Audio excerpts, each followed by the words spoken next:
ধরে পশ্চিমারা যে কৌশলে বিশ্ব শাসন করেছে সেই খেলায় এখন তারা বুমেরিং হয়ে দাঁড়িয়েছে। এক সময়ের অর্ধ পৃথিবী শাসন করা মুসলিমরা আবার বিশ্ব শাসনের প্রস্তুতি নিচ্ছে। কাতার, আরব আমিরাত, তুরস্কর মতো দেশগুলো সেই কাজটি নীরবে করে যাচ্ছে। সেই বিষয়টি আজ করতে পারছে না পশ্চিমা বিশ্বরা। পৃথিবী দেখছে মুসলিমরা সর্বোত্তম খাচ্ছে, কিন্তু মুসলিমরা যে তলে তলে বিশ্ব শাসনের জন্য প্রস্তুত হচ্ছে সেই বিষয়টার দিকে কেউ খেয়াল করছে না। আল্লাহ পাক বলেছেন তিনি দুর্বল এবং নির্যাতিতদের কর্তৃত্ব দান করবেন। এই কথারই প্রতিফলন ঘটতে যাচ্ছে বিশ্বে।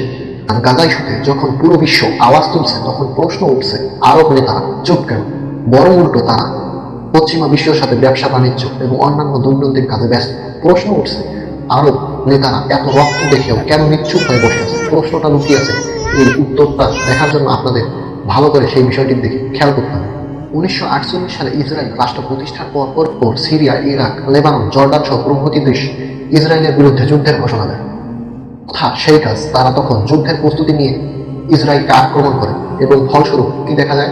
ইসরায়েলের বিজয় এবং আরব বিশ্বের পরাজয়। মোট 4 বার আরব ইসরায়েল যুদ্ধ হয়। 4 বারই ফলাফল স্বরূপ দেখা যায় যে ইসরায়েলের জয় এবং আরব বিশ্বের পরাজয়।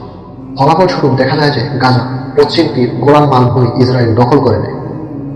দ্বিতীয় বিশ্বযুদ্ধের পর যখন ইউরোপ ও এশিয়া ধ্বংসস্তূপ, তখন ইউরোপ ও এশিয়ায় ত্রাণকর্তা হিসেবে আবির্ভূত হয় আমেরিকা।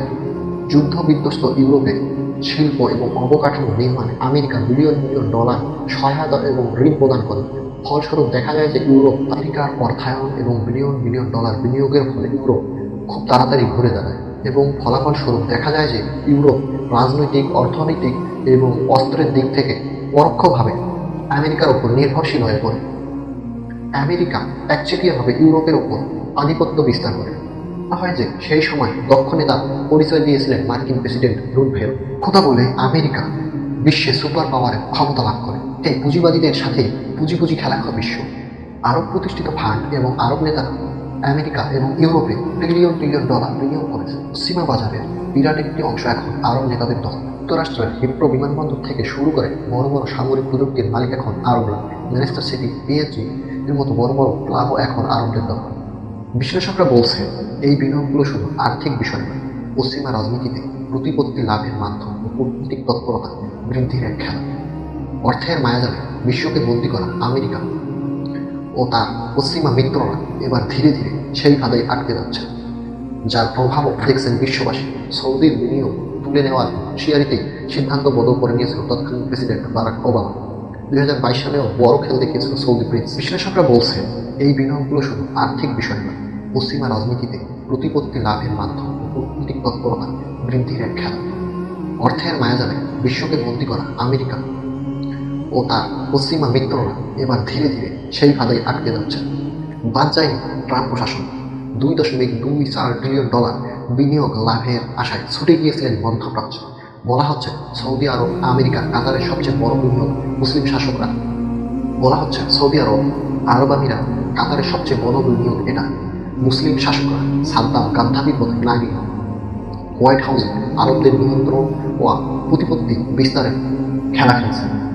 খেলা শুধু এখানেই শেষ নয়, বরং শুরু চলমান ইউক্রেন যুদ্ধে বেসামাল পশ্চিমারা অর্থনীতির বেড়াজালে বেসামাল। ঠিক সেই সুযোগটি লুফে নিচ্ছে আরব নেতারা।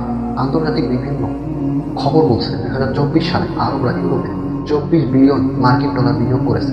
কিনে নিয়েছে বহু জাহাজ, বহু কোম্পানি, অবকাঠামো ও সম্পদ, যা গত 10 বছরের চেয়ে 74% বেশি। আরবরা যে ইউরোপে আধিপত্য বিস্তার করছে তার বড় প্রমাণ সাম্প্রতিক গাজা ইস্যু। যুক্তরাজ্য, ফ্রান্স সহ বহু পশ্চিমা দেশ এখন গাজার পক্ষে কথা বলছে। বিশ্লেষকদের ধারণা আরবদের বিনিয়োগ ও কূটনৈতিক চাপে তাদের এই মত বদল। পশ্চিমারা ধীরে ধীরে মধ্যপ্রাচ্য থেকে নিজেদের গুটিয়ে নিচ্ছে। আমেরিকা সুপার পাওয়ার থেকে ধীরে ধীরে রিজিওনাল শক্তিতে পরিণত হচ্ছে। কৃষকরা বলছে অদূর ভবিষ্যতে বিশ্ব অর্থনীতির নতুন মোড় এখন আরবরা।